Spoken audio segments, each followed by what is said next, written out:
안녕하세요. 반갑습니다.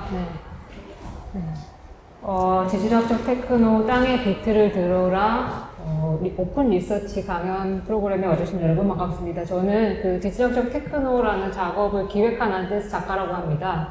그래서 오늘이 저희가 기획한 오픈 리서치 첫 번째 날이거든요. 그래서 이 전체적으로 이 작업이 어떻게 기획되었고 또 프로그램이 앞으로 어떻게 운영될 것인가를 좀 먼저 말씀을 한 10분 정도 드린 다음에 본 강연으로 들어가고자 합니다. 이 전시는 지금 정거장이라는 전시 안에 관객 참여형 프로그램으로 들어가 있는 프로그램인데요. 이 정거장이라는 전시는 2000년대에 미디어시티 서울이 출발했는데 지금까지 한 12회 정도 온 것 같아요. 그래서 그 미디어시티 서울 비엔날레를 한번 중간에 정리하고 다시 한번 그 의미를 좀 재발견해보는 그런 전시이고요. 그런 전시 안에서 저희가 이 프로그램을 맡게 되었습니다. 지질학적 테크노라는 작업은 사실 제가 그 지질학적 테크노라는 이 지질학적 시리즈를 베이커리로 작업을 하고 있었습니다. 그래서 이제 그 베이커리 작업에 파생 작업으로 지진을 가지고 또 작업을 하게 되었는데요. 잘 아시겠지만 이제 지진을 측정할 때 지진파를 가지고 측정을 하잖아요. 근데 이제 그 지진파라는 것이 우리가 이렇게 그래프로는 있지만 실제로 들을 수는 없는데 그것을 이렇게 가청 영역대로 끌어들여가지고 지진파를 우리가 들을 수 있다면 어떨까? 그리고 그것을 그것도 음악도 음파고 지진파도 이렇게 파동이니까 둘 다 파동이거든요. 그래서 이제 이 파동이라는 것이 것의 어떤 속성이 비슷하고 그래서 파동을 가지고 음악을 만드는 또 테크노 음악이 있고 또 같은 파동을 가지고 또 지진을 측정하는 그런 파동이지만 그것을 다르게 이용하고 또 그것이 다르게 이렇게 우리가 감각하게 되는 지점들이 있어서 뭔가 그 파동이라는 그 분모를 가지고 두 개를 어떻게 엮어볼 수 있을까 하는 생각이 좀 들었고요. 그래서 이제 사실 이 지진파라는 것이 어떤 특정 지역에서 생겨나는 파동이잖아요. 예를 들어서 지금 이런 사이트가 있는데 지금 보시면은 이 사이트에 지금 이 거의 실시간으로 전 세계에서 지진이 어디서 일어나고 있는지 이렇게 이 사이트에서 보여주고 있더라고요. 그래서 보시면은 밑에 들어가면은 이렇게 이런 지역들에서 지금 날짜가 7월 22일이라고 나와 있죠. 거의 실시간인 것 같은데요. 뭐 예를 들어서 뭐 거의 이름이 좀 되게 생소한 이런 지역들의 지진파들이 이렇게 나와 있는데 뭐 예를 들어서 말라위를 검색을 해서 들어가 보면 여기가 아마 여기 보니까 이렇게 아프리카 쪽인 것 같아요. 그리고 여기 지진파가 이렇게 나오는데 재미있게도 이 사이트에 이 지진파를 Listen to the waveform as audio라고 소리를 이렇게 들어볼 수 있게 서비스를 해놨더라고요.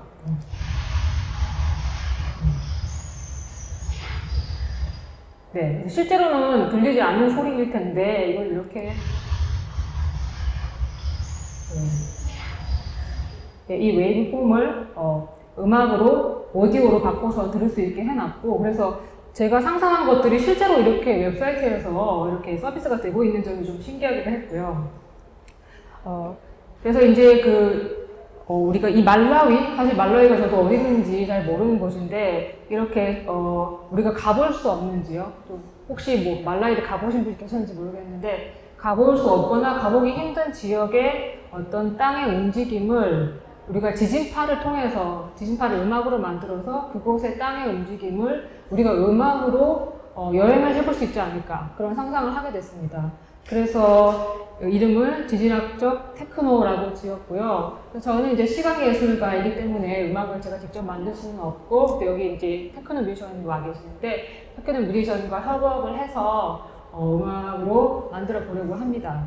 그래서 음악을 만드는 과정도 저희 이 프로그램에 이제 포함이 되어 있는데요. 제가 이 음악을 지금 만든 것이 아니고 전시 기간 동안에 오픈 리서치와 함께 음악을 만드는 협업 워크숍을 동시에 진행을 합니다. 그래서 2시부터 4시까지는 오픈 리서치 강의가 있고요. 4시부터 6시까지는 지진 연구원분들과 테크노 뮤지션 간의 어떤 협업 워크숍이 진행이 됩니다.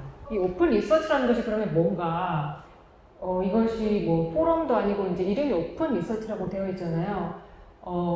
사실 이걸 그냥 지진파를 음악으로 만들면 되는데 사실 지진이라던가 테크노라던가 이것을 조금 더 근본적으로 탐구를 해보고 싶었어요. 그래서 이것이 파동으로 만나는 이것들을 조금 더 근본적으로 탐구하다 보면 이것의 의미를 제가 이렇게 처음에 아이디어만 떠올렸을 때보다 더 의미가 더 확장되고 또 새로운 의미를 발견할 수 있지 않을까? 그리고 그 리서치 과정에서 전문가들을 만나는 과정에서 보통 리서치는 되게 폐쇄적으로 하는 경우가 많은데 이 리서치를 오픈으로 해서 관객 여러분들과 함께 전문가에게 질문하고 그래서 저도 상상할 수 없었던 그런 의미들을 찾아볼 수 있는 시간을 마련하고 싶었습니다. 그래서 오늘 선생님께서 발표를 해주실 거지만 발표해 주시고 또 그 뒤에 저희가 질문 시간을 가질 건데요. 여러분들이 많은 질문을 해주시면 우리가 이 작업의 의미를 조금 더 확장해 나가고 또 새로운 의미를 발견할 수 있을 것 같습니다.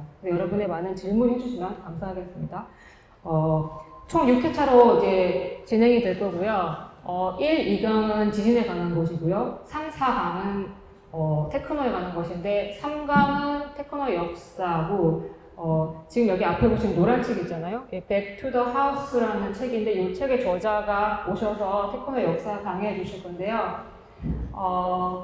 이 책에는 사실 시카고에서 하우스가 이제 만들어지고 또 디트로이트로 가고 영국에서 꽃을 피우는 그런 단계까지는 써져 있는데 우리나라에서 테크노가 어떻게 이제 흡수되는지 그 과정은 없어요. 그래서 그 과정까지 한번 강의에 녹여달라 말씀을 드렸고 그런 부분들을 우리가 한번 탐색해 보는 시간을 가질 수 있을 것 같고요. 4강에서는 이제 폴라 프런트라는 또 테크노 뮤지션 분께서 보통 이제 DJ 하실 때는 디제잉 셋으로 이렇게 음악을 클럽에서 치시는데 그분이 이제 라이브 셋을 여기 현장에 가져오셔서 관객분들도 함께 같이 음악을 만들어 볼 수 있는 시간을 가질 수 있을 것 같습니다.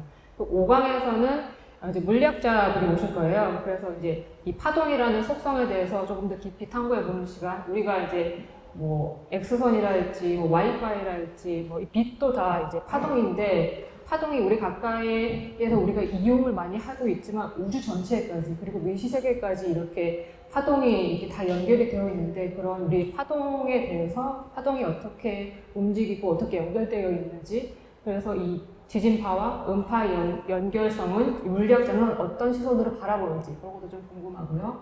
6강에서는 기계와 음악인데 3강에서 이제 테크노의 역사의 수준을 넘어서서 사실 이 테크노 음악이라는 것이 기계 음악이잖아요. 그러니까 이 기계 문명이 발달함에 따라서 음악은 어떤 영향을 받아서 변화해 왔는가 그런 지점들을 좀 탐색해 보고 싶었습니다. 그래서 기계 비평가분과 함께 그런 얘기를 저와 같이 좀 이렇게 질의응답식으로 그때는 하게 될 것 같습니다. 그래서 이 총 과정을 해서 마지막에 10월 1, 2일에 저희가 이제 6강에 걸친 이 렉처들을 한번 쭉 제가 정리를 하고요. 그리고 이 뮤지션 분들께서 만드신 음악을 그날 발표를 하게 될 것 같습니다. 그날 그렇게 피날레를 하는 발표를 하고 이 작업이 마무리가 될 것 같습니다. 그거는 또 따로 이제 신청을 웹사이트에서 받고 있으니까 저희가 강의도 다 순차적으로 신청을 받고 있거든요. 그래서 웹사이트를 좀 이렇게 방문해 주시면 저희가 중간중간 이렇게 강의하는 것도 유튜브로 다 기록을 해서 웹사이트에 올라가요. 그런 것들도 보실 수 있고 진행 과정을 웹사이트에서 간접적으로도 다 확인하실 수 있습니다. 네, 그러면 오늘 1강을 강의해 주실 박선중 선생님을 모셔보겠습니다. 네, 제가 연구라는 데 발을 들이고 한 10년 조금 지난 것 같은데 그동안 학술 발표는 많이 해봤어요. 근데 이렇게 대중분들 상대로 강연을 하는 건 처음인데 과학을 좋아하시는 분들도 아니면 조금 어려워하시던 분들도 다 즐겁게 들으실 수 있게 준비를 했으니까 재밌게 들어주시면 좋겠습니다. 오늘은 지구라는 것에 대해서 우리 다 같이 한번 다시 생각해보는 시간을 가질 거고요. 나아가서 지진이 왜 일어나는지 그것이 영향이 무엇인지 함께 과학적인 의견을 나눠보려고 합니다. 먼저 이제 조금 친근하게 다가가고 싶어서 영화의 한 장면을 가져와 봤습니다. 드웨인 존슨이 주연한 샌안드레아스라는 영화인데 보시면은 이제 미국 서부에 큰 단층이 있고 이게 가만히 있다가 단층이 어느 날 사고를 친 거죠. 그래서 땅이 아주 크게 쪼개졌어요. 이렇게 쪼개졌고 그리고 땅이 쪼개지니까 집안이 흔들리고 거기에 있는 LA 같은 이제 미국 서부의 큰 도시들이 난장판이 된 거죠. 그래서 집이 다 무너져서 이제 아래 보시면은 이제 드웨인 존슨 아저씨가 내 집 어디 갔는지 찾고 있죠. 그래서 뭐 여기서 이제 탈출하는 영화일 텐데, 그래서 이런 영화를 보면은 상당히 과장되어 있긴 하지만 우리 인간한테 있어서 지진이 어떠한 존재인지를 말해주고 있는 것 같아요. 그러니까 굉장히 파워풀하고 우리한테 항상 피해를 언제든지 입힐 수 있는 그런 무시무시한 현상이라는 것이죠. 근데 무서운 거 맞아요. 무서운 거 맞고 저도 너무 무서운데 가만히 살펴보면은 이 지진이 우리한테 주는 지구에 대한 재미있는 정보들이 있다는 겁니다. 그래서 그거에 대해서 한번 생각을 해보려고 합니다. 이제 이건 지구 사진인데 발표에 본론적으로 들어가기 앞서서 지구라는 것을 잠깐 감상을 하려고 해요. 그러니까 사실은 아무 감흥이 없으실 거라고 생각을 해요. 왜냐면은 너무 많이 본 사진이기 때문에. 근데 분명히 이거를 처음 본 사람들은 되게 쇼킹했을 거예요. 우리가 서 있는 땅이 사실은 우리한테 있어서 엄청 크잖아요. 이 지구라는 행성이. 근데 우주 공간으로 조금만 나가서 살펴보면은 이렇게 사진 한 장에 그냥 담을 수 있을 정도로 하나의 작은 행성일 뿐이라는 거죠. 그래서 우리가 얼마나 작은 존재인지부터 생각하는 시간을 한번 가져보려고 하겠습니다. 그리고 제 발표가 다 끝나고 이 사진을 다시 보았을 때 여러분들께서 느끼시는 감정이 조금 더 달라졌으면 하는 게 제 바람입니다. 이거는 되게 유명한 사진인데 창백한 푸른 점이라는 사진이에요. 이게 뭐냐면은 우주 탐사를 위해서 지구에서 보이저라는 탐사선을 우주 공간으로 쏘아 올리게 돼요. 그래서 보이저가 열심히 지구를 출발해서 우주 공간으로 나아가는데 우주의 크기에 비하면 얘가 너무 느린 거죠. 이게 언제 찍은 거냐면은 보이저가 출발해서 한 13년 정도 지났을 때 충분히 많이 온 것 같으니까 기념 사진을 한번 찍어보자. 이래서 찍은 사진이라고 합니다. 그래서 지구로부터 멀어졌으니까 지구를 되돌아보고 사진을 찰칵 찍은 거예요. 근데 보시면 알겠지만 우주 공간에서 보니까 지구라는 우리의 행성이 그냥 하나의 파란 점으로밖에 안 보인다는 것이죠. 그러니까 이 넓은 우주에서 지구는 너무 작다는 거예요. 근데 그렇다고 해서 이 보이저가 정말 멀리 가서 이걸 찍은 거냐 하면은 그것도 아니라는 겁니다. 왜냐하면은 당시에 보이저라는 탐사선은 태양계를 막 벗어나지도 못했거든요. 그러니까 태양계 입장에서만 봐도 지구는 너무 작은 존재라는 것입니다. 그럼 이게 최초의 지구 사진이에요? 그것은 아닙니다. 이전에 더 가까웠을 때 많이 찍었죠. 예. 근데 가장 유명한 사진 중에 하나예요. 예. 그러면 태양계는 뭐 얼마나 크느냐 하면은 태양계도 사실 점일 뿐이라는 거예요. 지금 보시는 거는 우리 은하의 모습인데 은하라는 게 뭐냐면은 태양과 같은 별들이 모여서 이루어진 어떤 집단을 말하는 건데 이 별들의 집단에서 보니까 태양계는 여기 있는 하나의 점으로 나타난다고 해요. 그러니까 태양계조차 너무너무 작다. 근데 그럼 은하는 또 크느냐 하면은 그것도 아니라는 거예요. 이건 무슨 사진이냐면은 허블 망원경이 찍은 건데 허블 망원경이 우주를 찍어보니까 우주 공간에 우리 시야에 보이는 것만 해도 은하가 이렇게 많다는 거예요. 그러니까 은하는 조금 큰 건 줄 알았는데 은하조차 우주에 비하면 너무 작다. 우리는 이 넓은 우주에 먼지 위에서 살고 있다는 것입니다. 그러면 이렇게 넓은 우주가 어떻게 생성이 됐고 우리 태양계는 어떻게 생성이 되는지 한번 살펴볼게요. 지금 이 그림이 뭐냐면은 우주의 타임라인이에요. 처음에는 아무것도 없었을 거예요. 이 세상에. 시간도 공간도 없는 무의 세상이었을 겁니다. 근데 어느 날 여러분이 너무 좋아하시는 빅뱅이 일어나게 되죠. 그게 한 대략적으로 138억 년 전이라고 합니다. 빅뱅이 일어나니까 이때부터 시간과 공간의 개념이 생기고 우주는 만들어져서 공간적으로는 위아래로 팽창하게 됩니다. 그리고 시간은 흘러가게 되죠. 그러고 나서 이제 우주가 비어 있다가 거기에 입자들이 생겨나게 되고 별들이 생겨나게 되고 우리가 사는 것과 같은 행성들이 생겨나게 됩니다. 빅뱅이 있고 나서 약 2억 년 정도 후에 태초에 별들이 만들어졌다고 해요. 태양은 언제 생겼냐면은 빅뱅이 있고 나서 90억 년 후, 우리 기준으로 했을 때는 약 46억 년 전에 생겼습니다. 그러니까 처음 별이 생기는데 걸리는 시간이 2억 년이었는데 태양이 만들어진 거는 90억 년 후니까 태양은 굉장히 오래 걸린 거죠. 만들어질 때까지. 어쨌든 46억 년 전에 태양계가 형성이 되었습니다. 그 태양계가 형성될 때 어떻게 형성되는지 우리는 모르잖아요. 근데 과학자들이 상상을 하는 겁니다. 이게 그 상상도 중에 하나예요. 어떻게 별과 행성이 생길 수 있냐 하면은 이런 거예요. 우주에 먼지들이 떠다니고 있었어요, 처음에는. 근데 우주는 너무 넓기 때문에 그 먼지들이 서로 만나기는 힘들었을 거예요. 근데 유구한 세월이 흐르면은 언젠가는 먼지와 먼지가 만나게 되겠죠. 그리고 그 먼지들은 서로 비껴갈 수도 있고 서로 부딪혀서 튕겨나갈 수도 있지만 아주 때때로는 서로 뭉쳐져서 하나의 더 큰 먼지가 된다는 겁니다. 그리고 그 먼지가 다른 먼지를 만나서 커지고 하다 보면은 시간이 충분히 흐르면은 하나의 커다란 덩어리가 될 수 있겠죠. 그리고 덩어리로 성장을 하다 보면은 여러분이 좋아하시는 중력이 생기게 됩니다. 지구가 우리를 끌어당기는 것과 같이 충분히 성장한 덩어리는 다른 작은 먼지들을 끌어들일 수 있어요. 그러니까 결과적으로는 성장하면 성장할수록 더 좋은 성장 조건이 생겨난다는 것이죠.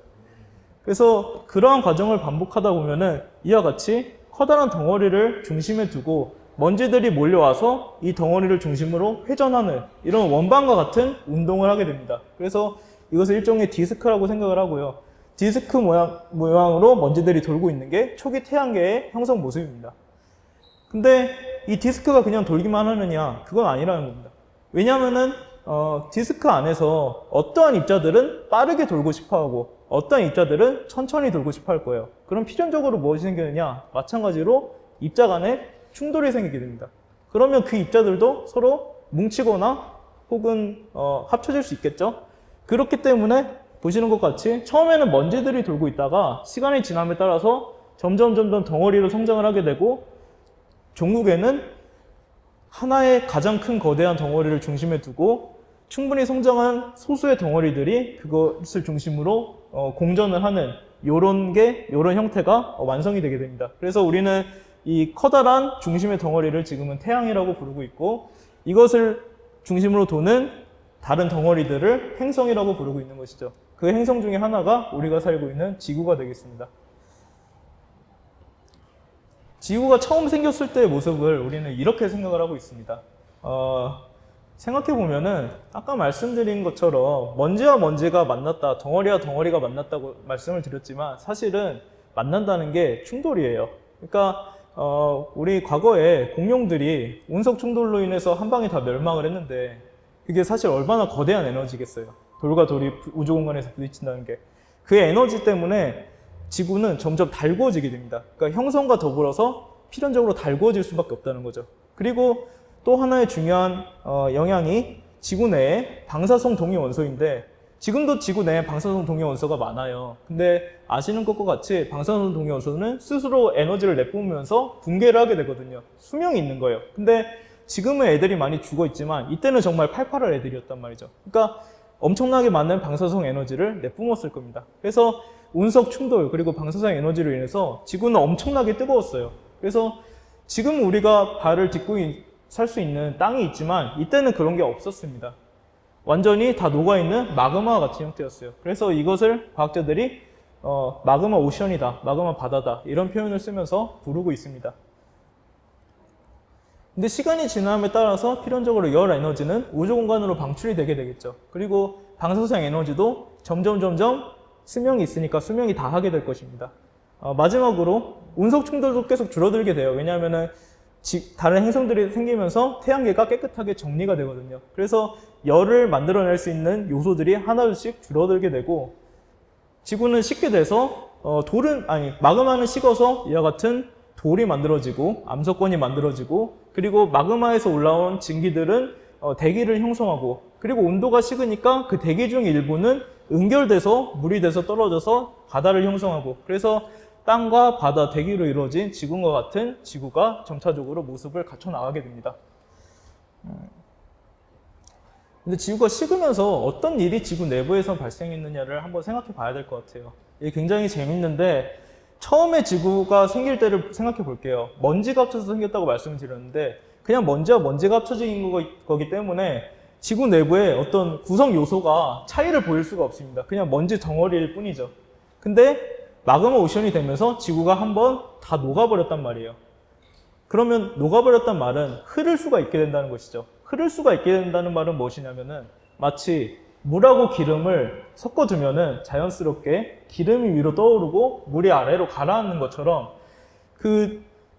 각기 다른 물질이 가진 밀도 차이에 의해서 가벼운 물질은 떠오르고 무거운 물질은 가라앉는다는 것입니다. 그래서 자연스럽게 지구는 층 구조를 형성을 하게 됩니다. 그래서 무거운 물질이 가라앉고 가벼운 물질이 떠올라서 현재는 지구 내부가 층층이 나눠져 있는 모습을 갖고 있어요. 그것을 조금 더 자세히 살펴본 것이 여러분이 아마도 잘 아실 것 같은 이런 모습입니다. 지금 지구 내부를 크게 4가지 층으로 저희는 가장 간단하게는 분류를 하고 있어요. 설명을 드리면은 가장 표층, 우리가 땅을 딛고 있던가 아니면 바다 바로 밑에 있는 땅을 이루는 층, 그것을 지각이라고 합니다. 지각은 구성 성분에 따라서 크게 2가지 형태로 나눠지는데 우리가 살고 있는 대륙을 이루는 게 대륙지각입니다. 대륙지각은 상대적으로 하얀색 돌, 화강암으로 이루어져 있고 두께가 두꺼워요. 30에서 50km 두께를 이루고 있습니다. 반면에 해양지각은 바다 밑에 있는 돌을 말하는데 얘네는 상대적으로 까만 돌, 현무암질 암석으로 이루어져 있습니다. 그리고 얘네는 두께가 상대적으로 얇아요. 한 10km 정도 되는데 생각해보면은 두께가 얇다는 거는 높이가 낮다는 거랑 마찬가지죠. 그러니까 그림에서 보실 수 있듯이 대륙은 위로 솟아있고 바다의 땅은 아래로 내려가 있습니다. 그렇기 때문에 해양 지각이 된 겁니다. 아래로 내려가 있기 때문에 거기 물이 고이면서. 그러니까 얇기 때문에 우리가 지금 얘네를 해양 지각이라고 부를 수가 있는 겁니다. 그리고 그 지각 밑에 멘틀이라는 아주 두꺼운 층이 존재하고 있습니다. 멘틀은 감람암질 암석으로 이루어져 있는데 지각이 두꺼워봤자 한 50km라고 했잖아요. 근데 멘틀은 약 2,900km, 대략 3,000km입니다. 말씀드리고 싶은 것이 지구 반지름이 대충 6,000km 정도 돼요. 근데 멘틀이 3,000km를 차지하고 있어요. 그러면은 이 그림에서 보실 수 있듯이 사실 지구의 대부분의 포션은 이 멘틀이 차지하고 있다는 겁니다. 한 70%에서 80% 정도를 멘틀이 차지하고 있다고 생각을 하고 있고요. 그리고 가장 심부, 지구가 무거운 물질이 가라앉아서 생긴 가장 심부층을 우리는 핵이라고 부릅니다. 이 핵은 지구에서 가장 무거운 물질, 철하고 니켈로 이루어져 있습니다.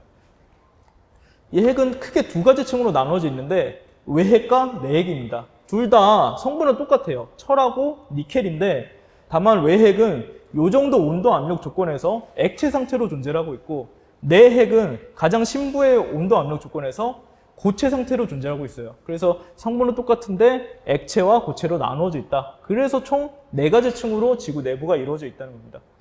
그리고 지구가 4가지 층으로 이루어져 있기 때문에 생기는 가장 중요한 우리가 오늘 집중해서 얘기할 운동이 일어나게 되는데 그걸 이제부터 말씀을 드리려고 합니다. 먼저 이분을 언급하지 않을 수 없습니다. 아마 지질학자 중에서는 이름만 따지면 아마 가장 유명한 분이 아닐까 싶어요. 알프레드 베게너라는 분인데 이분이 뭐냐면은 기상학자이자 지질학자이자 탐험가이자 이것저것 많이 했던 유능한 분입니다. 근데 이분이 어느 날 세계 지도를 보다가 이런 생각을 하게 됩니다. 여기 남아메리카랑 아프리카랑 보니까 뭔가 해안선이 비슷한 것 같은데? 이거 과거에는 혹시 붙어 있던 거 아니야? 이런 생각이 사실 지금 생각해도 굉장히 어떻게 보면 엽기적인 생각인데 그냥 발상을 한 거예요. 그리고 이 발상을 토대로 진지하게 과학적 이론으로 발전시켜 나가게 됩니다. 사실 과거에는 이렇게 아프리카랑 남아메리카가 모종의 이유로 붙어 있다가 어떤 이유로 떨어져 나간 거 아니야? 그래서 이 해안선이 딱 맞는 거 아닐까? 이런 얘기를 하게 되고 여기서 그치지 않아요. 더 나아갑니다. 요즘 말로 하면은 뇌절이라고 하는데 지금 있는 이 대륙들이 짜맞춰 퍼즐 맞추기를 해보니까 사실은 하나의 대륙 같이 보인다는 것이죠. 해안선을 맞추다 보니까. 그리고 실제로 맞춰보니까 어느 정도 맞는 것 같아 보여요. 그냥 겉보기로는. 근데 겉보기에서 끝나지 않는다는 것이 중요합니다. 보니까 서로 다른 대륙에서 예를 들어서 이런 파충류나 식물의 화석이 있는데 공간적으로 연속된 것처럼 나타나요. 그러니까 만약에 대륙이 지금처럼 완전히 나누어져 있었다면은 영원히 서로 다른 대륙에서 똑같은 종의 생물이 나타날 수가 없죠. 왜냐하면 서로 다른 환경에서 다른 진화 과정을 밟을 것이기 때문에. 근데 화석이 연속성이 나타난다는 거예요. 그러면은 뭔지 모르겠지만 이 대륙이 붙어 있었을 수도 있지 않을까? 이 정도 생각은 할 수 있는 근거가 된다는 거죠. 그래서 사람들이 조금씩 진지하게 생각을 하기 시작을 해요. 그래서 이런 질문을 하게 됩니다.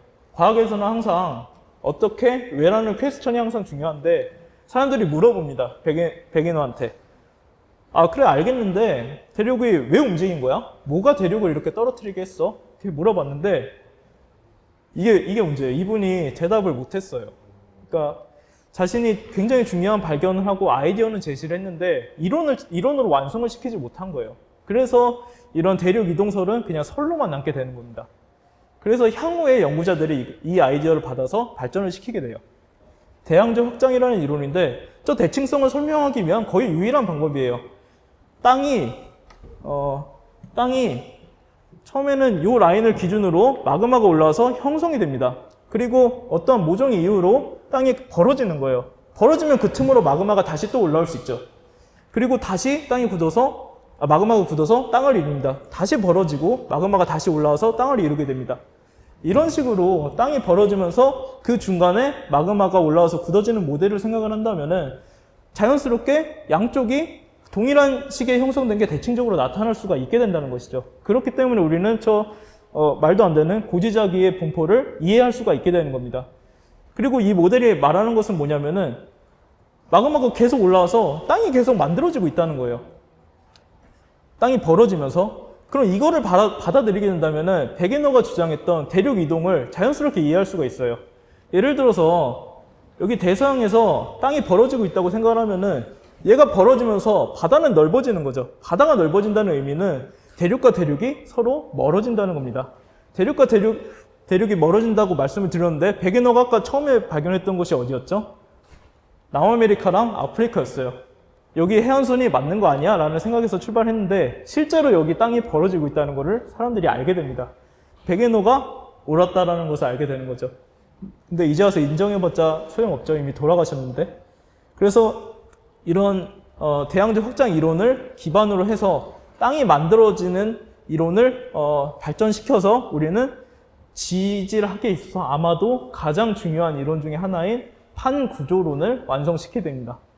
판구조론이 뭐냐면은 일단은 대양적 확장으로부터 출발을 해요. 땅이 어떤 지점에서 올라와서 단단한 땅으로 굳으면서 여기가 벌어진다는 겁니다. 이것을 우리는 발산 경계라고 일컫습니다. 근데 생각해 보시면은 땅이 올라와서 굳으면서 땅이 만들어진다는 거는 어딘가에서는 땅이 없어진다는 것을 의미하는 거랑 똑같아요. 왜냐하면은 지구라는 거는 반지름이 정해져 있잖아요.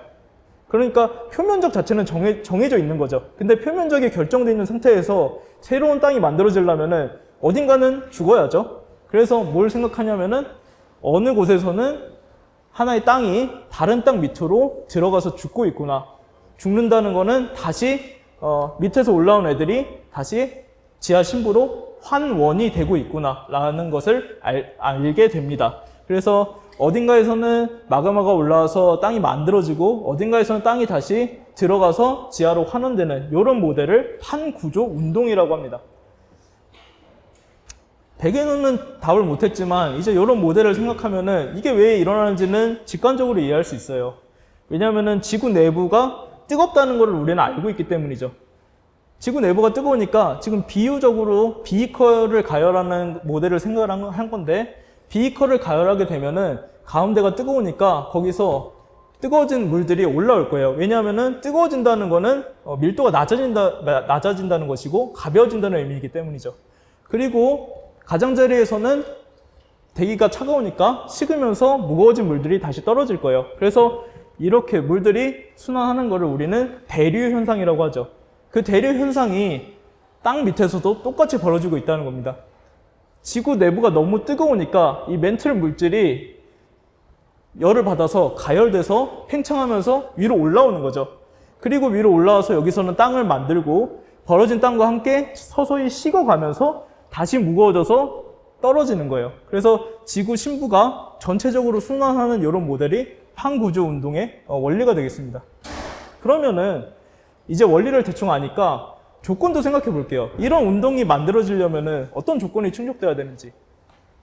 먼저 하나는 제가 말씀드렸듯이 운동을 일으키는 가장 근본적 원인은 열이에요. 지하에 열이 있어야 됩니다. 지하에 열이 없으면 우리의 행성은 그냥 죽어갈 거예요. 첫 번째는 열이고, 두 번째는 너무 높지 않은 열이에요. 그러니까 아까 보여드렸던 것처럼 지구는 원래 뜨거웠어요. 근데 그때 판구조 운동이 있었을까요? 마그마 오션이었어요. 그러니까 마그마 오션이 될 만큼 뜨거우면 또 안 돼요. 그러니까 적당한 온도가 있어야 된다는 것이죠. 마지막으로 지구에서 있는 가장 중요한 물질 중 하나인 물의 역할이 있습니다. 지금 보시면은 땅이 땅 밑으로 파고 들어가는 모델이거든요. 말을 쉽게 해서 그렇지 땅이 땅 밑으로 파고 들어가는 게 쉬울까요? 엄청난 에너지와 힘이 필요할 거예요. 근데 그 어려운 일을 도와주는 게 누구냐 하면은 물이라는 거예요. 왜냐하면 물이 화학적으로 그 암석을 부드럽게 하는 역할을 하거든요. 그래서 상대적으로 부드럽게 해서 상대적으로 쉬운 환경을 제공하는 게 물의 역할입니다. 그래서 너무 높지도 낮지도 않은 온도 그리고 물의 존재, 이것들이 지구의 판구조 운동을 가능하게 한다는 것입니다. 그렇게 복잡한 조건이 필요하기 때문에 판구조 운동은 아무 데서나 일어나지 않아요. 태양계에서 지구랑 비슷한 친구라고 불릴 수 있는 행성들은 조금 있어요. 그러니까 금성이나 달이나 화성 같은 것들이 있는데, 얘네는 지구랑 어느 정도 비슷한 크기를 가지면서 또 암석으로 이루어진 애들이에요. 근데 얘네 판구조 운동 하느냐 하면은 안 한다는 거예요. 적어도 우리가 알기로는 태양계 내에서는 적어도 오직 지구에서만 판구조 운동이 일어나고 있습니다. 네. 그래서 지구의 판구조인데 현재 우리가 이해하는 모델은 이렇습니다. 몇 가지 중요한 점만 살펴보면은 아까 말씀드린 것처럼 태평양 중심이랑 대서양 중심에서는 판이 새롭게 형성되면서 동서방향으로 쪼개져 나가고 있어요. 저거는 발산형 경계, 돌이 만들어지는 곳입니다. 반대로 태평양 가장자리에서는 태평양 중심에서 새롭게 태어난 돌들이 서쪽으로 이동해서 이 서쪽에 있는 대륙판들 밑으로 침강하고 있습니다. 그러니까 여기서는 판들이 부딪히는 곳이고 여기서는 판들이 벌어지는 곳이에요. 그러니까 쉽게 이해하시면 무엇이냐? 바다의 중심에서는 판이 벌어지고 있고 바다와 대륙이 만나는 곳에서는 땅이 사라지고 있다고 생각을 하시면 되겠습니다. 그래서 이런 급격한 운동을 인해서 판구조 운동이 지구에 많은 영향을 미치게 됩니다. 그러니까 이런 질문을 하실 수가 있어요. 아까 제가 이렇게 말씀을 드렸죠. 판구조 운동이 지리학적으로 가장 중요한 발견 중에 하나라고. 근데 이게 왜 중요해? 라고 질문을 하실 수 있습니다.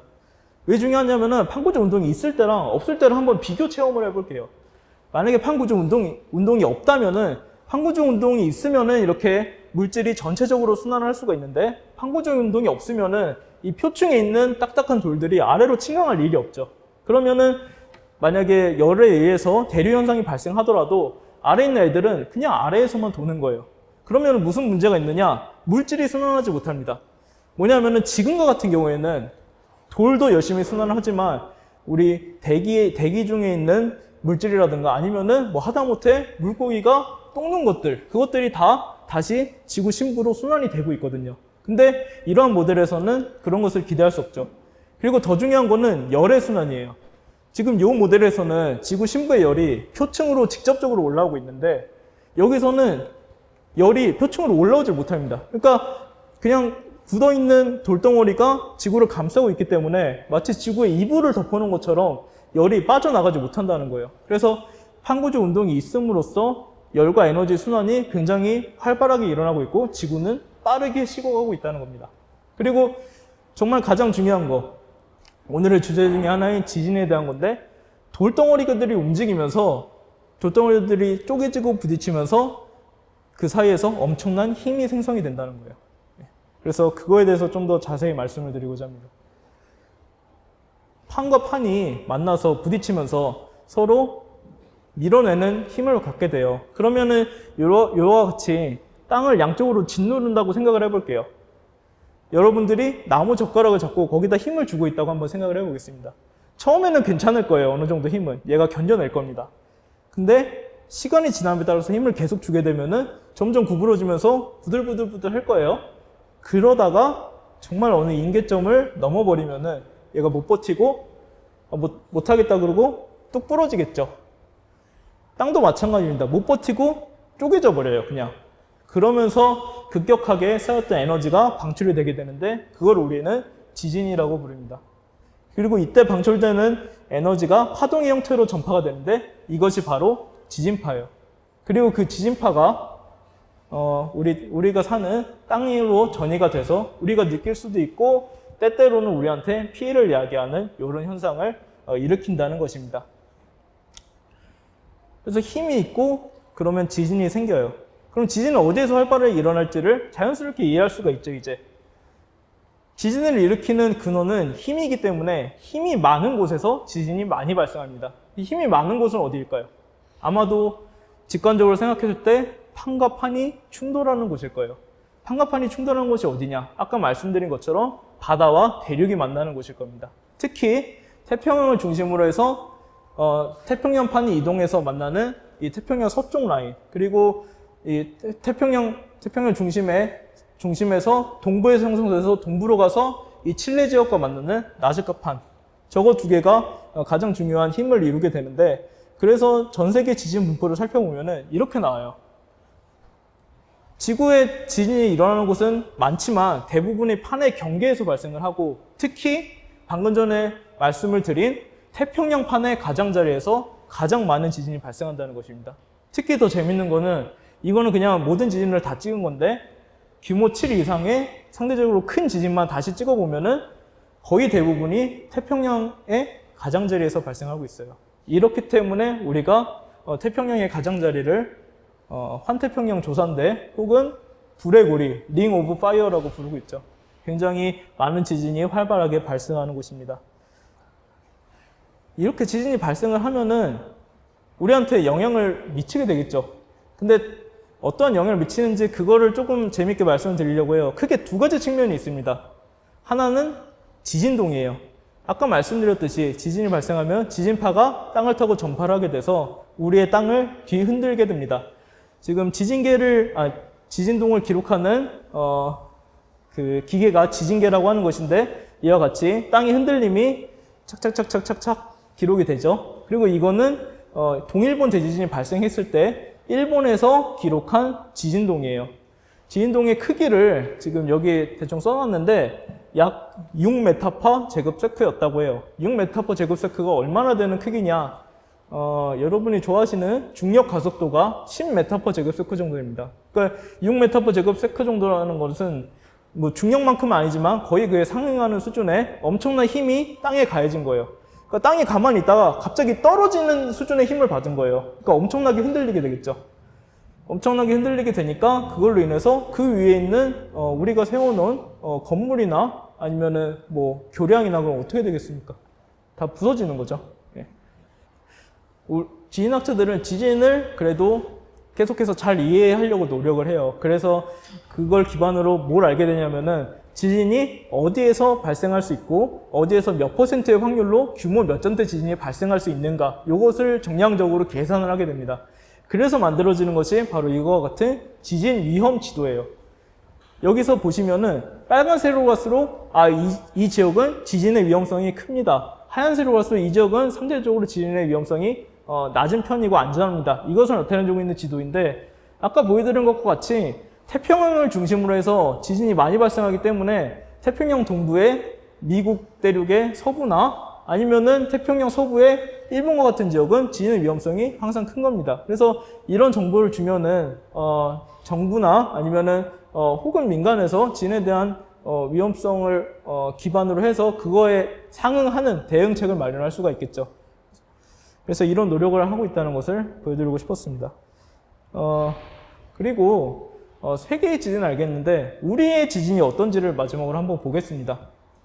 먼저 한반도의 환경을 살펴볼게요. 한반도는 어떤 환경이냐면은 말씀드린 것처럼 태평양의 서부에서 태평양판이 일본 밑으로 침강을 하고 있습니다. 그리고 이 판과 판 사이의 충돌로 인해서 여기서는 엄청난 에너지가 발생을 하고 있어요. 그래서 그것들로 인해서 지진이 발생하는데, 바로 그렇기 때문에 일본의 지진이 너무 많은 겁니다. 일본은 판의 경계에 그냥 위치를 하기 때문에 여기는 억울하겠지만 지진이 많을 수밖에 없습니다. 반면에 우리나라는 판의 경계로부터 대략 한 1000에서 1500km 정도 서쪽으로 떨어져 있어요. 그만큼 떨어져 있기 때문에 응력 전달이 그래도 많이 감소를 해서 지진이 일본만큼은 많이 나지 않는 이런 지역입니다. 근데 그렇다고 해서 지진이 그렇게까지 안 나느냐 하면은 그것도 아니라는 거예요. 정말 지진이 안 나느냐 하면은 그건 아니에요. 이게 지금 뭐냐면은 한반도에서 발생한 지난 40년간 발생한 지진의 분포를 나타낸 겁니다. 물론 지진의 규모는 크지 않아요. 그러니까 우리를 완전히 죽일 수 있거나 그 정도 지진은 40년간은 발생하지 않았습니다. 다만 지진은 작은 지진을 할지라도 항상 꾸준히 발생하고 있다는 것을 우리 지진학자들은 알고 있습니다. 오른쪽 그림은 무엇이냐 하면은 시간에 따라서 발생한 지진들의 누적 빈도를 찍은 거예요. 그러니까 지진이 매년 발생하고 있기 때문에 지금까지 발생한 지진의 수를 카운트를 하다 보면은 매년 카운트가 올라가게 되겠죠. 다시 말해서 지진이 항상 발생하고 있다는 것을 보여주고 있는 그림이라고 하겠습니다. 그래서 사람들이 지진이 난다는 걸 알겠는데 얼마나 큰 지진이나 이런 거를 토의를 하게 돼요. 지금 이거는 2011년 이전에 약 30년 동안 발생한 한반도의 주요 지진 분포입니다. 보시면은 한반도는 말씀드렸던 것과 같이 분명히 지진이 나고 있고 때때로는 규모 4점대, 규모 5점대 초반의 지진이 발생했던 것까지는 우리가 알고 있었습니다. 근데 그게 다였어요. 문제는 뭐냐면은 규모 5점대 초반? 5.0? 이 정도 나는 건 알겠는데 이거 위험한 거 맞아? 이거 우리한테 진짜 진심으로 대비해야 되는 거 맞아? 이런 논쟁이 있었던 것이죠. 그래서 일부 사람들은 한반도는 지진의 안전지대가 아닐까? 이런 주장을 하게 됩니다. 이게 옳은 주장인지는 뒤에 가서 다시 한번 생각해 보도록 하겠습니다. 그런 것을 바탕으로 해서 지진학자들은 과거 지진을 정밀 분석하게 됩니다. 이게 박성준이라는 사람이 했다는데 누군지 잘 모르겠습니다. 수도권 주위에서 발생한 지진들을 모아놓은 건데 해보니까 규모 5점대, 규모 6점대에 이르는 지진들이 발생했다는 것을 알 수가 있었어요. 그러니까 지금은 전혀 발생하지 않는 너무나 큰 지진들이 서울 주변에서조차 발생했다는 것을 기록에 남아있다는 겁니다. 그리고 수도권에서 그치지 않고 한반도 전역에 대해서 이런 분석을 해보면은 굉장히 많고 큰 지진들이 한반도 전역에 걸쳐서 발생했다는 것을 알게 됩니다. 그리고 최근 들어서 한반도 지진이 변하고 있어요. 과거랑 달리. 동일본 대지진의 영향 때문에 그렇다고 우리는 생각을 하고 있는데 동일본 대지진에 대해서 마지막으로 말씀드리고자 해요. 동일본 대지진이 발생했을 때 여기서 땅이 쪼개지면서 동일본 대지진이 발생했는데 그때 한반도에 무슨 일이 발생했는지 큰 지진이 발생하는 그런 현상에 대해서 한 번만 다시 이해를 해볼게요. 판이 다른 판 밑으로 섭입해서 들어가는 현상입니다. 근데 돌이 돌 밑으로 섭입해서 들어간다는 게 말이 쉽지 엄청나게 힘든 과정일 거예요. 굉장히 뻑뻑할 겁니다.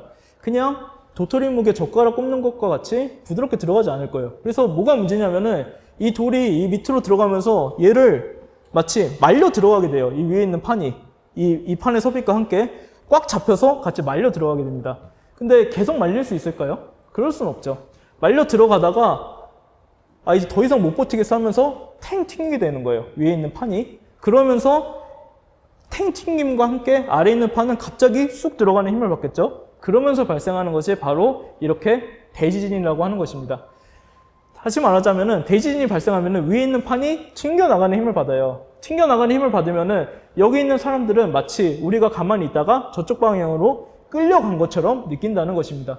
그래서 이 그림이 그것을 측정을 한 것인데 GPS 자료로 동일본 지진이 발생했을 때 측정된 변위를 나타내주고 있는 그림이에요. 화살표가 길수록 많이 끌려갔다는 의미입니다. 보시는 것과 같이 일본 전역에 있어서 끌려가는 힘을 모두가 너무 강하게 느낄 수가 있었어요. 그리고 당연히 지진과 가까운 곳은 많이 끌려가는 힘을 강하게 받았고 지진과 멀리 떨어져 있을수록 조금 끌려가는 힘을 받게 되었습니다. 실제로 변화가 나타나요. 여러 가지 측면에서. 첫 번째 측면은 작은 지진들이 더 많이 발생하고 있어요. 지금 이 그림은 아까도 보여드렸던 그림인데 지진의 시간이 지남에 따라서 지금까지 발생한 지진의 총 개수를 카운트를 해 나가는 겁니다. 그거를 이해하고 보신다면은 이 기울기는 매년 발생하는 지진의 발생 빈도를 의미한다는 것을 아실 수가 있어요. 근데 이 기울기를 살펴보면은 처음에는 기울기가 일정했어요. 일정하다가 동일본 대지진의 발생과 더불어서 기울기가 급격하게 올라가게 됩니다. 쉽게 말해서 지진이 더 많이 발생한다는 것이죠. 이 그림에서 보면 조금 더 명확한데 시간이 지남에 따라서 매년 발생하는 지진을 카운트를 한 거예요.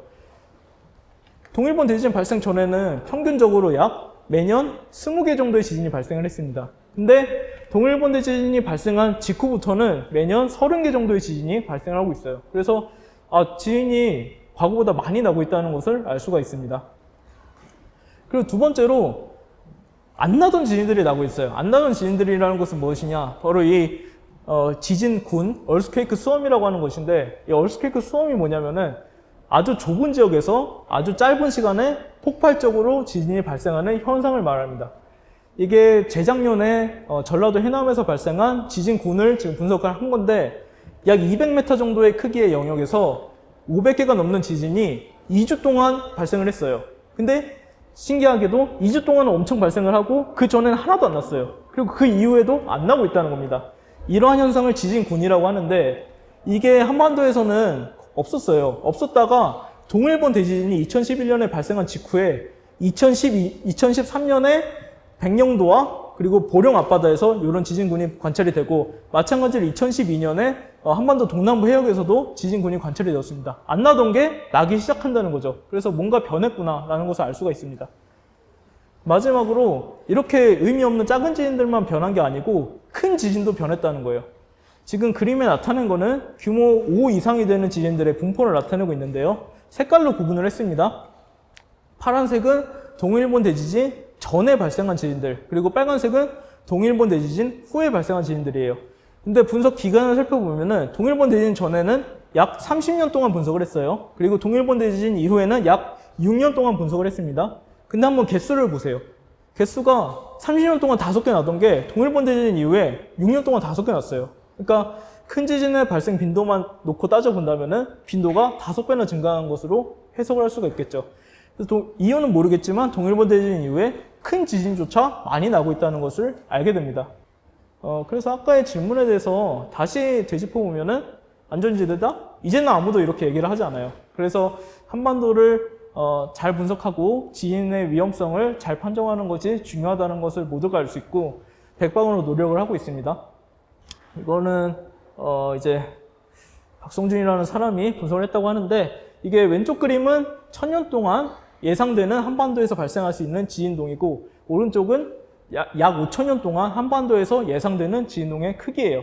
이 분포를 알려주고 정량적인 값을 주어준다면은 1000년을 버티고 싶으면은 이 정도 크기는 버틸 수 있게 대비를 하십시오라는 정보를 줄 수가 있다는 것이죠. 그래서 이러한 정보를 토대로 우리 학자들이나 혹은 이제 정부에서도 많은 노력을 기울이고 있다 이런 말씀을 좀 드리고 싶습니다. 네. 그래서 이제 발표는 마칠 건데 아까 처음에 보여드렸던 그림이에요. 이제 지구와 지구과학에 대해서 처음보다는 조금 호기심이 생기셨나 해서 그런 인식의 변화가 좀 있었으면 하는 바람입니다. 준비한 것은 여기까지고요. 질문이 있으시면 질문해 주시면 감사드리겠습니다. 우리나라에서 40년 동안 없던 지진이 갑자기 지금 여기 보시면은 왼쪽에 있는 것이 가장 역사적으로 세계에서 가장 진도수라고 그러나요? 높은 수사적으로 행복해 한 거고 오른쪽은 우리나라의 지진 5.8 아까 말씀 주신 경주 그 다음에 포항 이렇게 순으로 쭉 가장 셌던 것부터 지금 역사적으로 그것은 우리나라 거를 표기한 건데요. 지금 아까 말씀해 주셨던 것처럼 2016년에 있던 지진이 지금 1위로 올라와 있습니다. 근데 40년 동안 조용했던 78년도 전부터 지진계를 측정한 이후에 가장 센 지진이 이제 2016년에 있었고 여러분도 아시겠지만 포항에 우리가 지진이 나가지고 수능이 연기됐잖아요. 그 정도로 이제 큰 이슈였는데 이거를 말씀하실 때 박성준 선생님께서 약간 피치가 올라가시고 소름 끼친다 이런 말을 하셨는데 지진이 난다는 건 좀 위험한 상황이고 많이들 두려워하는 상황인데 제가 보기에는 선생님이 좀 약간 신나 보셨어요. 그래서 지진학자들은 이렇게 갑자기 40년 만에 큰 지진이 일어나면 혹시 신이 나지 않을까 하는 생각이 들었어요. 이게 좀 역설적인데 어떠신지, 분위기가 어떤지, 신이 나는 분위기인지 좀 궁금합니다. 그런 지진이. 재밌는 질문 해주셔서 감사합니다. 네네. 학술적으로는 연구를 할 게 많아져서 신나는 것이죠. 근데 사실 경주지진이나 포항지진 같은 경우에는 정말 다행스럽게도 사망자는 발생하지 않았어요. 그래서 사실 뭐 제가 신나한다 어쩐다 이런 것이 크게 돌맞을 일은 아닐 수도 있을 것 같은데, 예를 들어서 아까 보여드린 수마트라 대지진이나 아이티 대지진 같은 경우는 사람들이 30만 명이 넘게 죽었어요. 그걸 보고 뭐 진심은 모르겠지만 신난다고 표현한다면은 안 되겠죠, 사실은. 다만 이제 큰 지진이 발생하면은 너무나 연구 가치가 많은 것이 사실입니다. 왜냐하면은 그 지진 자체도 연구를 하지만 그 지진으로 인해서 발생하는 강한 지진파가 땅을 타고 지구 전역을 휩쓸게 되거든요. 그리고 그 지진파를 연구를 하다 보면은 그 지진파가 타고 온 땅의 성질을 알 수가 있어요. 그렇기 때문에 지구 내부를 연구하는 데 있어서 너무나 좋은 재료가 됩니다. 그래서 정말 비극이지만 연구를 위해서는 필요하다기보다 저게 발생하면은 연구가 급진하기는 한다, 이렇게 말씀을 드리겠습니다. 저도 그냥 잔잔한 질문들이 몇 가지 있는데, 아까 그 지구 내부가 열이 있어서 뜨겁고 판구조 운동에 때문에 순환이 된다. 안 그러면은 순환이 안 되기 때문에 뭐 이렇게 뭐 물고기의 똥도 이렇게 순환이 안 되고 물질들이 순환이 안 된다고 말씀하셨는데, 근데 그 지구 자체도 점점 더 식어가고 있잖아요, 그렇죠? 예. 그렇죠. 그러면은 나중에 점점 더 식으면 지구는 어떻게 되나요? 좋은 질문 감사합니다. 좀 더 식으면은 움직임이 멈추게 되는 거죠. 그래서 그거를 정확한 표현인지는 모르겠는데 죽은 행성이라고 표현한다고 합니다. 지금 지구는 살아서 움직이고 있지만 열 에너지가 완전히 다 없어지게 되면은 죽어버리는 거죠. 사실 죽는다는 게 어떤 의미인지. 움직임이 더 이상 없다는 거죠. 아까와 같은 물질의 순환, 열의 순환 이런 것이 없이 그냥 차갑게 식어버린다는 것이고, 사실은 시간이 지나면 지구만 식는 게 아니죠. 우주가 식어서 멈춰버릴 거예요. 네. 그렇군요. 근데 아까 멘틀이 대류를 해서 이렇게 판 구조 운동이 일어난다고 하셨는데, 멘틀은 고체 아닌가요? 네. 근데 고체도 대류를 하는지 그 부분이 하나 궁금하고요. 예. 그리고 핵이 있을 때 핵으로 돌아가서 핵이 외핵이 있고 내핵이 있는데, 내핵은 고체고 외핵이 액체라고 하셨잖아요. 근데 지구 내부가 가장 뜨거울 텐데, 상식적인 제 생각으로는 가장 뜨거우면 내핵이 액체고 외핵이 고체일 것 같은데, 왜 외핵이 액체고 내핵이 고체인지, 네, 그것도 궁금합니다. 너무 좋은 질문 해주셔서 대단히 감사합니다. 먼저 첫 번째 질문이 사실 저도 되게 재밌게 느껴요. 멘틀은 고체가 맞습니다. 고체가 맞는데 흐를 수 있어요. 왜 흐를 수 있냐? 지구 내부의 환경을 생각해 볼게요. 이 멘틀에 있는 물질을 여기로 끌어 들어오면은 그건 그냥 딱딱하게 굳어 있을 거예요. 그리고 흐르지 않을 겁니다. 근데 지구의 내부는 굉장히 뜨거워요. 굉장히 뜨겁기도 하고 압력 조건 또한 여기랑은 비교가 안 되게 엄청난 압력이 가해지고 있습니다. 그리고 그렇다면 그런 압력 조건에서 물질이 지금과 같은 성질을 갖겠느냐, 대기 중에서 같은 성질을 갖겠느냐 하면은 그것이 절대 아니라는 거예요. 온도 압력 때문에 여기를 구성하고 있는 물질들이 일종의 흐를 수 있는 능력을 갖게 되는 겁니다. 근데 과장해서 흐른다고 말씀을 드렸지만 이것은 엄청나게 천천히 일어나는 운동이에요. 마치 정말 딱딱한 것처럼 보이지만 정말 오랜 기간을 기다리고 보면 조금 움직여 있네? 조금 움직여 있네? 이런 느낌으로 흐를 수 있는 능력을 갖게 할 수 있는 게 이 환경에서의 온도 압력이라는 것입니다. 그렇기 때문에 대류를 할 수가 있게 되는 것이고요. 두 번째로 이제 내핵과 외핵의 관계에 대해서 말씀을 해주셨는데, 말씀해주신 것과 같이 온도는 안에서 더 뜨거운 게 맞아요. 근데 방금 전에 제가 말씀드린 것에 사실 힌트가 있는데, 온도도 중요하지만 압력도 중요한 겁니다. 온도는 매우 뜨겁지만 그와 더불어서 압력 또한 외핵보다 내핵에서 훨씬 더 강한 거예요. 강하게 누른다는 거는 고체가 될 개연성을 더 제공을 한다는 것입니다. 그래서 컴포짓 이펙트죠. 혼합되는 두 가지 역할에 의해서 결정된 게 외핵은 액체, 내핵은 고체, 요 지금의 상태입니다. 제가 듣기에는 그 핵이 액체이고 고체 상태인 거를 지진파 측정을 통해서 발견했다고 알고 있는데 그거에 대해서 조금 그 과정을 조금 지진파로 어떻게 핵을 발견하고 뭐 그런 얘기도 있잖아요. 그거 좀 설명해 줄 수 있을까요? 예. 쉽게 말씀을 드리면은 지진파에 만약 아시는 분이 있을 수도 있는데 크게 두 가지 파동이 있습니다. 하나는 P파고 하나는 S파예요. 근데 P파는 뭐냐? 쉽게 설명하면은 누르는 힘으로 움직이는 애예요. 그래서 이렇게 누르면서 진행을 하게 되고, 반면에 S파는 휘는 애예요. 휘는 애, 흔드는 애. 마치 줄을 이렇게 흔들면은 그 파동이 전이가 되듯이. 그래서 어떤 현상이 생겨나냐면은 P파는 고체와 액체를 둘 다 통과할 수 있게 됩니다. 왜냐하면은 물도 누를 수가 있고 고체도 누를 수가 있기 때문이죠. 근데 S파는 고체는 통과할 수 있어요. 고체는 휠 수 있으니까. 근데 액체가 휠 수가 있을까요?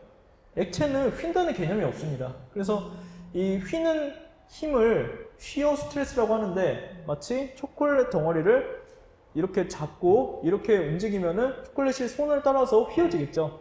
근데 액체는 그런 힘이 존재하지 않아요. 그렇기 때문에 액체에서는 S파가 움직일 수가 없는 게 주요 골자입니다. 그렇다면은 먼 거리를 이동해서 온 지진파를 우리가 분석을 하면은 여기를 통과해서 오는 애들은 S파가 없는 거예요. 사람들이 생각을 하는 거죠. 왜 S파가 없어? P파는 보이는데. 액체로 이루어져 있구나. 쉽게 알 수가 있다는 겁니다. 추가적으로 좀 질문을 들어보면 지진파를 측정계가 이쯤에 있다. 예. 그랬을 때 이렇게 지진파가 이렇게 지구 내부를 통과하는 건가요? 그래서 이렇게 그걸 알 수 있는 건가요? 어떻게 지진파가 어디서 어떻게 측정해요? 그 과정이 좀 궁금해요. 예. 네, 측정계로부터 지진파를 측정해내는 과정. 예. 요 그림으로 사실 표현을 한 건데요. 지진이 발생하게 되면은 그 에너지가 사방으로 퍼져나가게 됩니다. 그리고 이 퍼져나가는 에너지가 이 방향으로 올라가기도 하고, 저기 서쪽으로 가기도 하고, 동쪽으로 가기도 하는 거죠. 그리고 일부 에너지는 우리가 설치해둔 지진계가 있는 이 위치로 도달을 하게 되는 거예요. 도달을 하게 되면은 그로 인해서 흔들리는 땅의 움직임이 지진계에 기록이 되는 것이죠. 예. 지금은 하나의 지진계만 표시를 했지만, 만약에 여기에 우리가 지진계를 설치했다면은 여기서 저거와 같은 움직임이 관찰이 됐을 겁니다. 그런 식으로 지진학자들은 지진을 관측하고 있습니다. 네. 저기 뒤에 보시는 보드판에 보시면은 제가 이제 이 리서치 프로그램을 진행하기 전에 저 혼자 이제 사전 리서치를 하면서 조사한 것들을 약간 구조화한 건데요. 아마 이 6회차의 이 리서치 프로그램을 통해서 이제 그 구조 맵이 조금 더 확장되고 이 구멍들을 메워가면서 마지막에는 좀 이렇게 확장된 형태로 발전이 될 것 같은데, 저기 보면은 제가 그 조사한 것 중에 지금 우리나라의 지진계가 여기 안 써놨나요? 기상청에서 지금 몇 개가 되겠더라? 282개소, 그리고 지진자원연구원의 61개소의 지금 그 지진계가 우리나라 곳곳에 이렇게 있는데, 이게 282개소나 이게 있어야 되는 이유, 그리고 저 개수가 합당한지 아니면 모자란 건지 이런 것도 좀 궁금합니다. 예. 되게 흥미로운 질문인데요. 지진계가 사실은 제가 연구자가 된 지 한 10년이 조금 넘었는데, 제가 처음에 연구할 때는 저렇게 지진계가 많이 없었어요. 근데 어떠한 계기로 많이 생겼느냐? 하나는 동일본 대지진입니다. 너무나 큰 이슈가 되었기 때문에 지진이 너무 위험하구나 이런 거를 전 국민이 알게 되었고, 그로 인해서 사회적 이슈가 되니까 연구 가치가 생기는 거죠. 그래서 일단 1차적으로 지진계가 많이 확충이 됐고요. 두 번째는 이제 아까 여러 번 강조드렸지만 경주지진이랑 포항지진인데, 한반도에서 큰 지진이 나니까 이슈가 더 확장이 되게 되죠. 그래서 그 이후로 또 폭발적으로 지진계가 확충이 되게 됩니다. 그래서 최종적으로는 지금 300여 개가 있는데, 저야 뭐 학자로서 많으면 많을수록 좋죠. 근데 어느 정도로 사실 지진계를 설치한다는 것은 지진을 대비한다는 의미랑 마찬가지일 텐데, 어느 정도로 대비를 해야 되느냐, 이것에 정답은 없을 겁니다. 사회적 합의에 따라서 잘 결정했다고 봅니다. 경주 지진하고 포항 지진에 관해서 조금 더 질문을 드려보면 제가 듣기로는 아까 이제 동일본 대지진 이후에 이제 2016년, 2017년 1년 사이에 큰 지진이 일어났다. 그 영향으로 그렇게 말씀하셨는데 포항 지진 같은 경우에 그 원인을 살펴보니까 뭐 지력발전소, 지열발전소 때문이다. 그런 말도 있던데 그게 이제 어떤 게 맞는 말인지 좀 궁금하거든요. 네.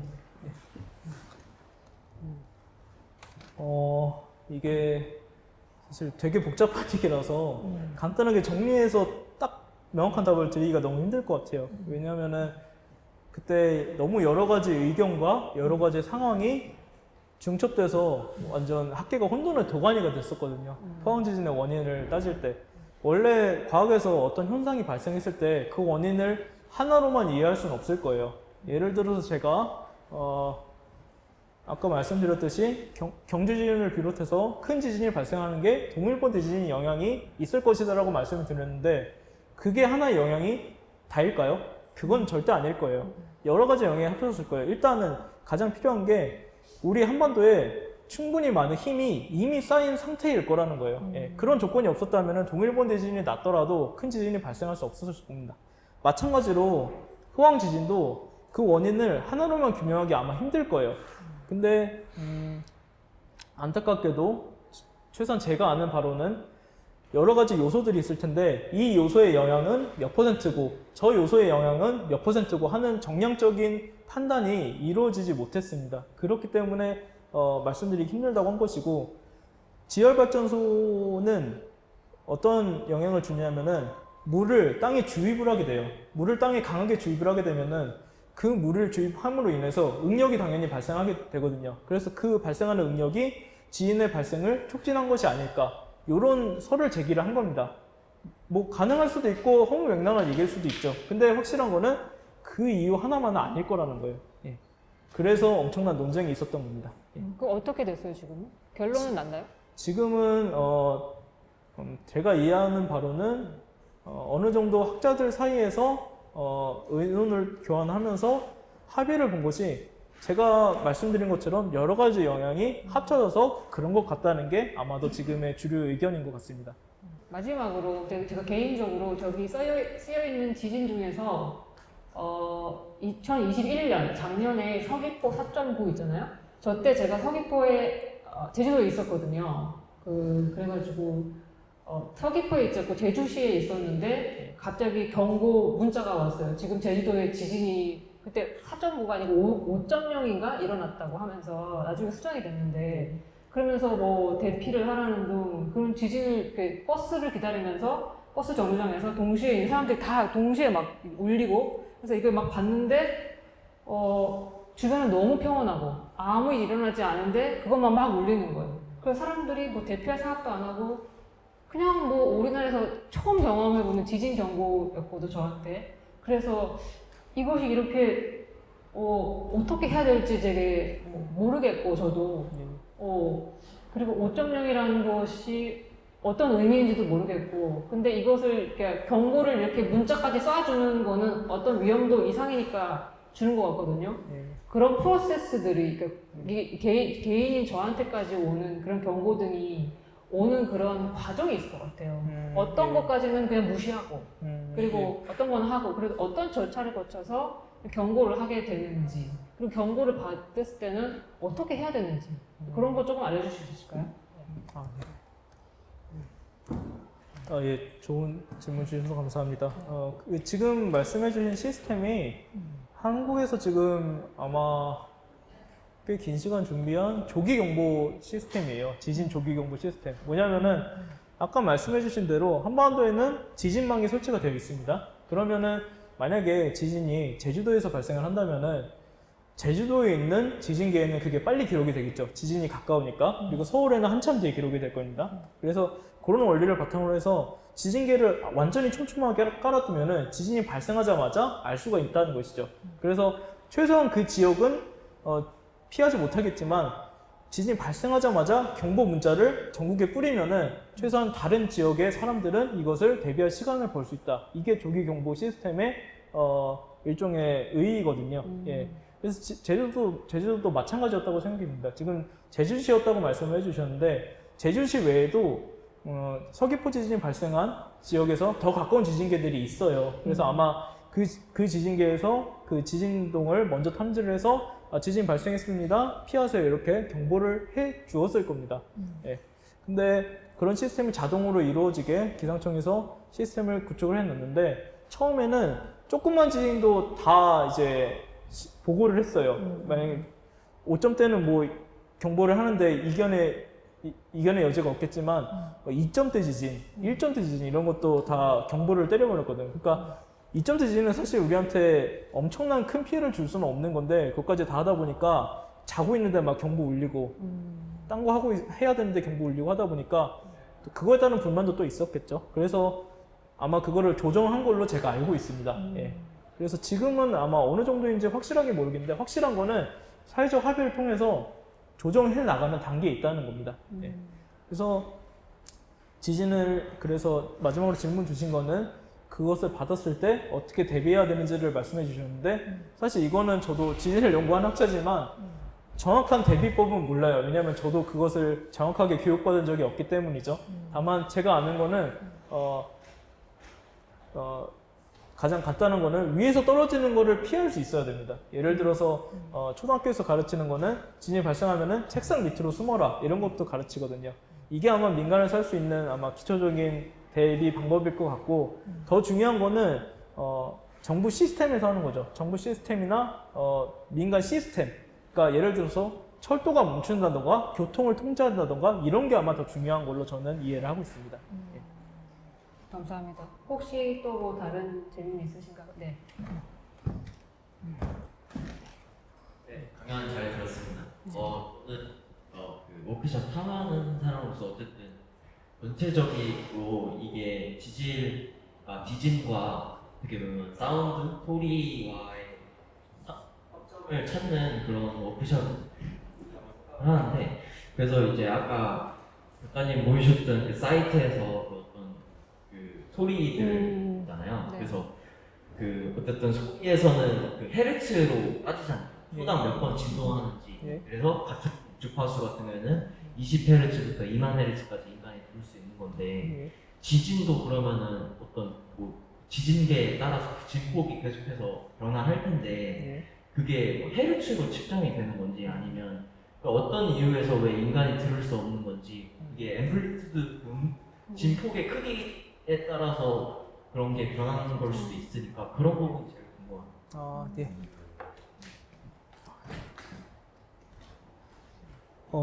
예, 재밌는 질문 해주셔서 감사합니다.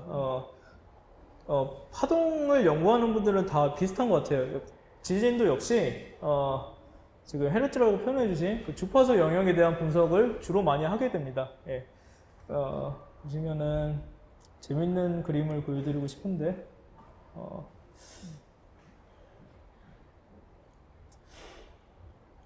이 그림이 확대되어 있었다면 좋았을 텐데, 뭐냐면은 지진 역시 여러 가지 주파수 성분을 갖고 있어요. 지금 너무 그림이 작아서 안 보이실 수도 있는데 지진파가 보통 어떻게 생겼냐면은 장주기, 그러니까 천천히 흔들리는 에너지가 먼저 도달합니다. 그리고 그에 뒤이어서 빨리 흔들리는 에너지, 고주파 에너지가 도달하게 됩니다. 그런 식으로 저주파 에너지와 고주파 에너지가 합쳐져서 전체적인 지진 에너지를 이루게 되고 지진마다 그 주파수 영역이 달라요. 큰 지진일수록 크게 흔들리기 때문에 저주파 에너지를 갖게 되고 반면에 작은 지진은 저주파 에너지가 많이 없고 고주파 에너지만 갖게 됩니다. 근데 일반적으로는 지진을 연구하는 사람들이 일반적으로 가장 많이 보게 되는 영역이 어디냐면은 대략적으로 제 경험상 0.1에서 10Hz 정도입니다. 근데 말씀해 주신 것처럼 가청 주파수가 20Hz라고 하셨잖아요. 그러니까 공교롭게도 그 아래에 있는 거죠. 근데 큰 지진이나 혹은 가까운 데서 지진이 나게 되면은 50Hz, 100Hz 에너지도 충분히 관측이 돼요. 그것을 만약에 귀가 밝은 사람이라면은 들을 수 있을 텐데 문제는 땅이 흔들리는 앰플리튜드가 우리가 들을 수 있는 만큼의 앰플리튜드로 흔들리지 않는다는 거죠. 주파수도 중요하지만 앰플리튜드도 중요하니까. 근데 재밌는 거는 땅은 저 정도 주파수로 흔들린다고 하더라도 땅이 흔들릴 때 사실 건물도 흔들리고 건물에 달려있는 창문도 흔들릴 거 아니에요. 그게 에너지가 전달이 되면서 똑같은 주파수로 흔들리지 않을 수도 있어요. 그래서 보면은 과거에 역사 기록에서 보면은 소리가 약한 천둥 같은 소리가 났다는 것이 기록이 분명히 남아있고 실제로 큰 지진이 났을 때 집이 흔들리면서 소리가 들리거든요. 예. 그래서 한편으로는 못 듣지만 한편으로는 너무 잘 들을 수 있다. 이렇게 말씀드리겠습니다. 예. 오늘 여기까지 하는 걸로 할까요? 네, 박범 선생님 오늘 강연 너무 즐거웠습니다. 제가 이렇게 좀 궁금했던 것들을 약간 이렇게 되게 개연성 있게 저는 이렇게 리서치를 잘 모르는 사람이 리서치를 하면은 이렇게 부분적으로는 이렇게 어디서든 이렇게 차용할 수 있는데 이거를 전체를 엮어서 이렇게 빅뱅부터 출발해서 태양계가 생기고 지구가 생기면서 어떻게 지구가 식어나가면서 또 판 운동이 일어나면서 그 와중에 또 우리나라에는 어떻게까지 영향을 미쳤는지 이렇게 쭉 이렇게 순차적으로 이렇게 한번 들어보니까 조금 더 머릿속에 정리가 잘 되는 것 같습니다. 네, 즐거운 리서치였습니다. 감사합니다. 네, 와주신 여러분도 감사합니다. 네.